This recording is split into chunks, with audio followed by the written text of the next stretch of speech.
त्यानंतर संजय कुमार ढवळे हे आपलं मनोगत व्यक्त करतील.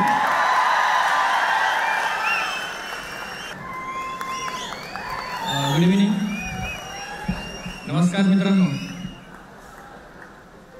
माझे प्रेरणास्थान छत्रपती शिवाजी महाराज, सन्माननीय व्यासपीठावर विराजमान ठाकरे सर, आदरणीय ठाकरे सर, पास झालेले माझे सहकारी मित्रमैत्रिणी आणि स्टेजच्या त्या बाजूला बसलेले, पण इकडं कधी बसणार, मी कधी इथे बसणार, या फक्त एवढंच उराशी स्वप्न घेऊन इथं ताटकळत बसलेले, इथे पण बसलेले सर्व भू घातलेले अधिकारी. मी पण जेव्हा युनिक अकॅडमीच्या कार्यक्रमाला यायचो, थोडासा उशीर व्हायचा, इथे व्हायचो, मी इथेच बसायचो, असं अशी मानवर करून बघायचो मी असं फक्त स्क्रीनवर. त्यामुळे कार्यक्रम बघण्यामुळे जी काही प्रेरणा मिळते, त्यामुळे 8 दिवस अभ्यास करायचो मी जोर लावून. अभ्यास करताना ना मित्रांनो, काही माझे मित्र थोडे चुकीच्या मार्गाने अभ्यास करतात. कसा?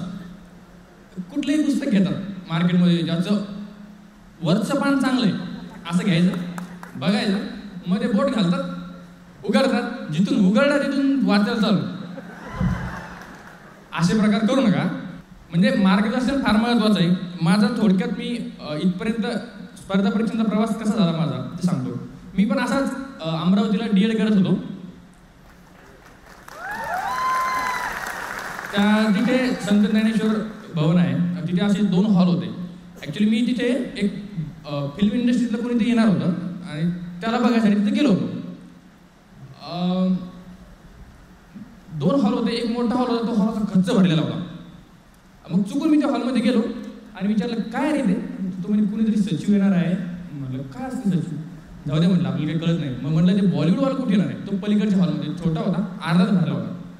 मग ते कार्यक्रम झाला अर्धा तास. त्यानंतर परत आलो वापिस मी, तरी तो हॉल कच्चा भरलेला, कोणी जागचा हालायला तयार नाही आणि स्टेजवर कोणीच नव्हतं. असा कोण सचिव आहे बाबा, ज्याची एवढी लोक आतुरतेने वाट पाहत आहेत. मग मी पण घुसलो गर्दीत, असंच वाट काढत असं आलो मध्ये. आणि त्यानंतर अर्धा तासानंतर परत, म्हणजे 2 तास पिन ड्रॉप सायलेन्सनं अमरावतीकरांनी वेट केला एका माणसाच्या भाषणाचा. आणि तो माणूस आला, ते होते सचिव डॉक्टर कांबळे. आणि त्यानंतर त्यांनी जे स्पीच दिलं 2 तास, माझ्या आयुष्यातला तो टर्निंग पॉईंट ठरला. मी काय DED केलं होतं, मास्तर व्हायचं, वावरात जायचं, मस्त तिथे जवळच शेती व्हायची, मधातून यायचं, असल्या टाईपची लाईफ माझ्या डोक्यात होती. पण ते त्यांचं ऐकलं की वाटलं अरे साधारण लोकही होतात, आपण ट्राय करायला काय हरकत आहे. मग तिथून पुढे मग म्हटलं अरे आपण अधिकारीच व्हायचं. मग मी शिक्षकाची जी परीक्षा असते बघा, CET असते, DEDच्या पोरांना माहीत असेल, ती एकदाच झाली, त्यानंतर झालीच नाही. बिचारे DEDवाले अजून वाट पाहतात कधी CET होईल. तर ती परीक्षा मी पास झालो, त्यात महाराष्ट्रात टॉप 10 मध्ये होतो मी. आणि मग जेव्हा गावातल्या लोकांचे, आमच्या गावातले पण काही जण DEDला होते, मग ते मी एकटाच पास झालो, कोणी सगळे नापास झाले होते. तर मग त्याची मुलं काय म्हणायचे, नाही अच्युतरावकडे लय पैसा असेल, किंवा अच्युतरावनं पाठवलेला पैसा पोहोचला असेल, आमचा पोहोचला नाही म्हणून आमचं पूर्वी पास झालं नाही. हा पास झाला याचं एकमेव कारण की तो असं झालंय. पण मी ठरवलं होतं की नाही, मला अधिकारी व्हायचंय. माझे वडील सगळे म्हणत की वा 20 लाख रुपये भरावं लागतात संस्थेवर, 20 लाख. ते प्राथमिक शिक्षक होतं आणि त्या संस्थे चालकाच्या मुलीच्या लग्नात वाढावं लागतंय.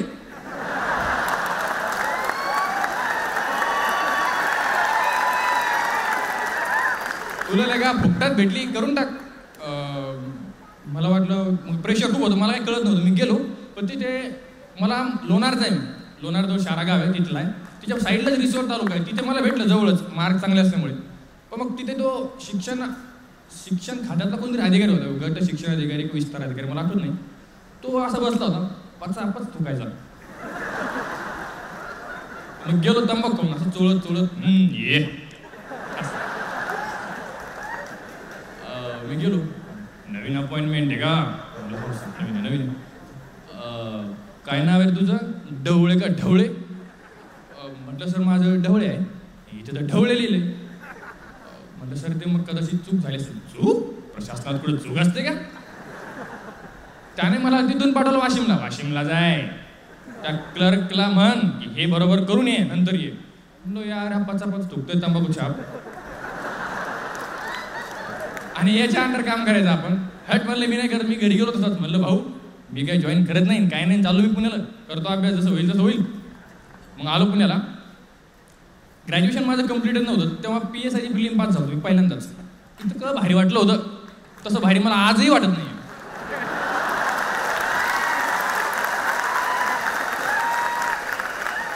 मी काय विचार केला, म्हटलं 5 लाख पोरं असतात PSIला, का तेव्हा 300-400 जागा होत्या आणि त्याचे 15 5-6 हजार पोरं, 5 लाखातून 5,000 आलो. वा, आपण भारी माणूस आहे.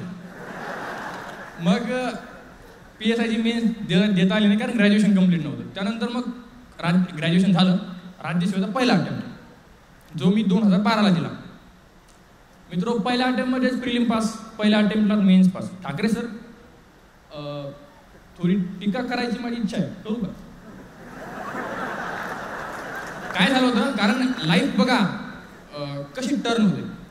मी आयुष्यात कधी नापास झालो नाही, कधीच नाही. 10वी-12वी टॉप आहे. काहीतरी कारणास्तव मी DEDला गेलो.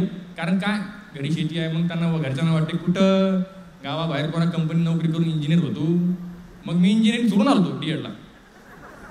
तर मग 2012ला मेन्स पास झालो. तेव्हा प्रत्येक विषयात फक्त क्वालिफाय व्हायचं होतं. म्हणजे 35% 40% मार्क्स मिळाले की तुम्ही क्वालिफाय होणार होते. आणि तेव्हा अशी कंडिशन होती, क्वालिफाय झाला की पोस्ट मिळाली. मी फर्स्ट कीनं क्वालिफाय होतो, फुल हवा झालो. आता आपण काही डिसीज झालो. आणि फॅक्ट होती ती, सेकंड की जेव्हा लागली तेव्हा एका पेपरमधले असे 4 पेपर असतात, एका पेपरमधले 13 प्रश्न कॅन्सल केले होते. आणि त्यामुळे मी फक्त 0.33 नापास झालो. 0.33, एक नाही अर्धाही नाही, फक्त 0.33. माझ्या पायाखालची जमीन आणि डोक्याखालचं आकाश दोन्ही पण असं गायबच झालं होतं. आणि मी नाही, असं मला सुचतच नव्हतं की काय झालं बाबा, असं कसं झालं. आणि माझा रूममेट तो फक्त अर्ध्या मार्काने ती लाईन क्रॉस केली आणि डिवाइस झाला. म्हणजे मला वाटत होतं की मी आरामात तेव्हा डेप्युटी कलेक्टर झालो असतो. पण मग त्यानंतर मी फार डिप्रेशनमध्ये गेलो की अरे यार उगाच सोडली. घरचे वडील आणि सांगायचे की भय मस्त आहे, आपण सगळं सोडून इथं आलो. वर्षभर मित्रांनो मी फार डिप्रेशनमध्ये होतो. त्यावेळेस माझा लहान भाऊ शेती करत होतो, त्यानं मला आधार दिला. त्याला विश्वास होता की मी पास होईल म्हणून. तर सर एक इव्हेंट सांगतो, माझा ॲक्सिडेंट चुकला होता, इतका मी डिप्रेशनमध्ये होतो. ॲक्सिडेंट म्हणजे चालता मी असाच विचारच करत चालायचो की समोरून एखादा टेम्पो येत होता. तो टेम्पो सरळ माझ्या अंगावर येत होता, मला दिसत नव्हता तो. मी त्यानं चुकून कट मारला मला. चुकून मारला, कसा मारला काय माहिती. तो नशीबवाला की त्यानं माझा ॲक्सिडेंट नाही केला. म्हणजे इतकं मला डिप्रेशन आलं होतं त्या स्टेजला. तर त्यावेळेस माझा भाऊ मला म्हणायचा, दादा, त्याला मी सांगितलं, दादा तू टेन्शन घेऊ नको, तुला आयुष्यभर मी पोसील, तू काहीच करू नको, तू घरी ये, बिंदास राह, तू तुझी बायको जे होणारे मुलं सगळ्यांना मी पोसतो, पण तू ताण घेऊ. हे मी घरी सांगितलं नव्हतं, त्याला मी सांगितलं होतं. एवढी माझी खराब अवस्था तेव्हा झाली होती. त्यानंतर मग एक असा मी वर्षभर त्या स्टेजमध्ये होतो की आपण राज्यसेवा करायच्या लायकीचे नाही, असं मला वाटायचं. ही फॅक्ट आहे, हे सगळ्यांना वाटतं, पण कोणी इथून बोलून दाखवत नाहीये. कारण आता पास झालेलो असतो ना, आता काही बोला.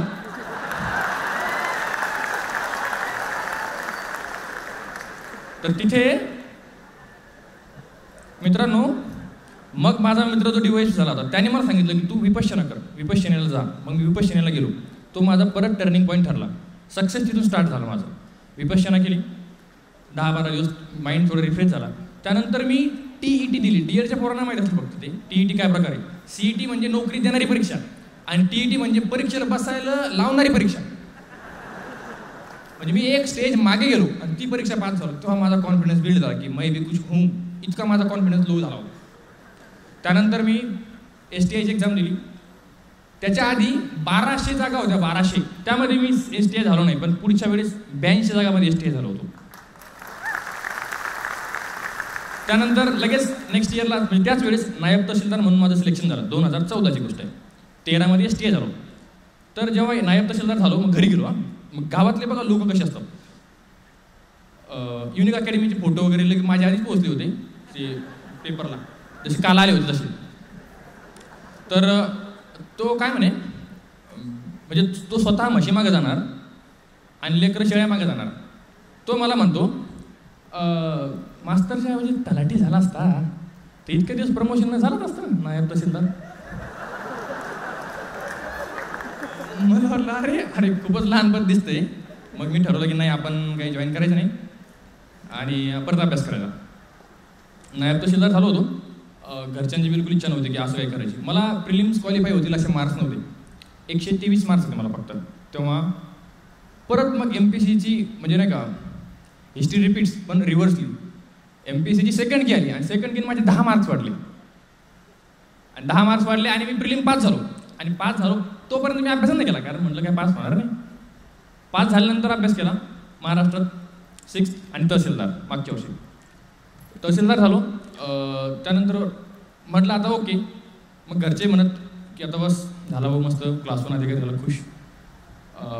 त्यावेळेस महाराष्ट्र सरकारनं डेप्युटी कलेक्टर जागाच नाही काढल्या, म्हणून मी तहसीलदार मला मिळालं. मग पुढच्या वर्षी मग तिथे माझा भाऊ मला म्हटलं की दादा तू जर का महाराष्ट्रात 6वा येतोय तर पुढच्या वर्षी आरामात 4था येशील ना. पहिल्या 4 मध्ये आणि OBCला 2 जागा होत्या. त्यामुळे तू हो. मला स्वतःवर विश्वास नव्हता की आपण हो म्हणून. पण तू म्हणे होय तू काय नाही वेगळं. मी परत अभ्यास केला. धक धक धक धक होते का नाही, होते का नाही, होते का नाही. एवढी मोठी रिस्क घेतोय. लोक म्हणायचे तहसीलदार होऊन एक्सटेन्शन घेतो. काही काही तर असे भारी होते बरं का. अरे डेप्युटी कलेक्टरपेक्षा तहसीलदार भारी पोस्ट आहे बरं का. मला कळायचं नाही कशी भारी राहील तहसीलदार. प्रमोशन तर DC असते. मग आमचे लोणारचे तहसीलदार कवळे साहेब होते. त्यांना मी म्हटलो, ते म्हणत नाही प्रमोशन तहसीलदार तर DC होतं, तू DCसाठीच ट्राय कर, 1 वर्ष दे. मग मी अभ्यास केला आणि यावर्षी OBCमध्ये फर्स्ट आलो आहे आणि डेप्युटी कलेक्टर झालो आहे. त्याच्यामध्ये मी सर्वात जास्त अभ्यास एक परीक्षेचा केला होता. माझा उपशिक्षणाधिकारी परीक्षा निघाली होती. इतका अभ्यास केला, जीव काढून अभ्यास केला. म्हटलं एक तरी पोस्ट काढायची. आयोगाने ती परीक्षाच कॅन्सल केली ना. अरे म्हणलं काय यार. असा प्रकार झाला होता. पण आपलं जे आयोग आहे त्याबद्दल मी चांगल्या गोष्टी सांगू शकतो की एकदम ट्रान्सपरंट आहे. एकदम ट्रान्सपरंट. म्हणजे कुठे काही पैशाचं वगैरे काही असा प्रकार होत नाही. आणि सगळे एकदम, माझं नाव सुद्धा कळत नाही की माझं नाव हे आहे म्हणून त्यांना. ह्या पण चांगल्या गोष्टी. आणि दुसरा एक मुद्दा असा की यावेळेस इंटरव्ह्यूबद्दल थोडं सांगतो. इंटरव्ह्यूला मला प्रश्न विचारला होता की तहसीलदार ऑलरेडी होतो आणि मग विचारलं होतं की बुलढाण्याचं आहे का तू. बरं मग मराठा मोर्चे झाले असतील. म्हटलं हो झाले सर. काय रे म्हणे मराठ्यांना आरक्षण द्यायला पाहिजे का. ॲक्च्युली ह्या प्रश्नाचं उत्तर आम्ही तयार केलं होतं. तुकाराम जाधव सरांनी सेशनमध्ये खूप छान सांगितलं होतं की राज्यघटना आणि सुप्रीम कोर्टाने घालून दिलेल्या गाईडलाईन्सनुसार जर मराठा समाजाला आरक्षण मिळत असेल तर द्यायला काहीच हरकत नाही, असा स्टँड घ्यायचा आपण. मी तो स्टँड घेतला. पण ते त्यांनाही कळलं की नाही यार हे तयारी करून उत्तर आहे, हे जे मनाचं नाही आहे. ते मलाही कळलं की त्यांना अपील झालंच नाही. ते म्हणे तू राज्यघटना जाऊ दे, सुप्रीम कोर्ट जाऊ दे, तुला काय वाटतंय ते सांग.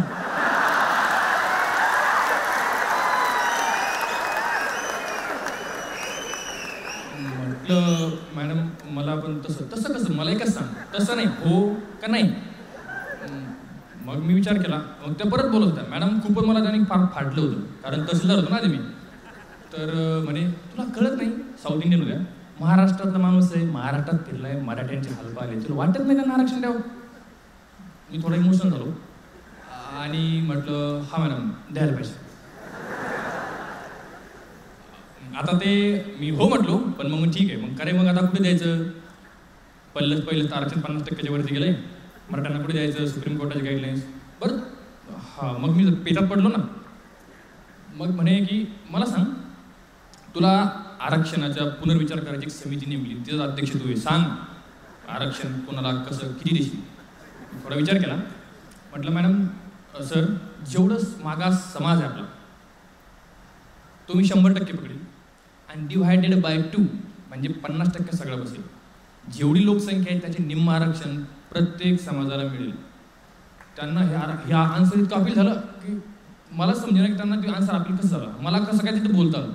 दुसरं त्यांनी अजून विचारले, म्हणजे त्यांचा इंटरव्ह्यू माझा लगेच शिफ्ट झाला होता म्हणजे तुला आपण डेप्युटी कलेक्टर केलं तू काय करशील? मग आमचे इंटरव्ह्यू ग्रुपमधले उत्तरं तयार होते. मी जलयुक्त शिवारची कामं करेल, पहिलं उत्तर दिलं ते म्हणे हां पुढं. मला लगेच कळलं, म्हणलं अरे हे सगळ्यांनी असे उत्तर दिलेले आहेत, आपण काहीतरी हे दाल काही कळत नाही ते. मग त्या मॅडम होत्या, मग मॅडमकडे बघितलं मी. मॅडमला म्हटलं मॅडम मी आहे ना माझ्या ऑफिसमध्ये महिलांसाठी टॉयलेट बनवेल. त्यांना ते अपील झालं. हा त्यामध्ये हा यार कुठे पण गेलं की सगळीकडे असंच आहे, महिलांसाठी कुठेच टॉयलेट नाही. जिथं जिथं टॉयलेट बनवलेत तिथे फक्त पुरुषच येतील अशा ठिकाणी टॉयलेट बनवलेत. पण आता वृद्ध महिला येतात वगैरे, ते दिवसभर सरकारी ऑफिसमध्ये लाईनमध्ये राहतात, मग त्यांची कुचंबना होते ना. मग मी त्यांना टॉयलेट बनवलं, त्यांना ते आन्सर अपील झालं आणि तिथे माझा इंटरव्ह्यू संपला. तर मित्र कसल्याच भूलथापांना बळी पडू नका. एक प्रामाणिकपणे चांगला अभ्यास करा, सर्वांनी सांगितलेलं आहे तसंच. आणि यश नक्कीच तुमचं. मी यशाचा चढता आलेखान मी चढलोय पायऱ्या पायऱ्यांनी. म्हणजे कोणी जरी म्हणतंय ना तुम्ही आता कैसे पोहोचे, तो श्रीकांत म्हणेल मैं लिफ्ट से आया हूं, मी म्हणेल मी पायऱ्या चढून आलोय, पाय दुखतात माझे, पायऱ्या चढून आलोय. तर ते एक वेगळा फील असतो. एकदा यशात नथिंग सक्सेस लाईक सक्सेस असं म्हणतात. एकदा यश मिळायला लागलं ना की तुम्हाला अपेक्षित नाही, सुरू झालं की सुरूच होतं. एकदा कुठली तरी एक नॅक ठेवा, काहीतरी तुम्ही म्हणजे उठसूट हां ऐकलं भाषण चला सगळं सोडा करा MPSC असं नाही. एक साईड प्लॅन ठेवा काहीतरी, की नाही झालं तर काय करायचं. कुठली छोटी एखादं टार्गेट करा, एकदा सिलेक्ट झाले की तुमचे पॉझिटिव्ह व्ह्यूज माइंडमध्ये तयार होतात. मी या मताचा आहे. तर मला इथे संधी दिली त्याबद्दल धन्यवाद. Thank you very much.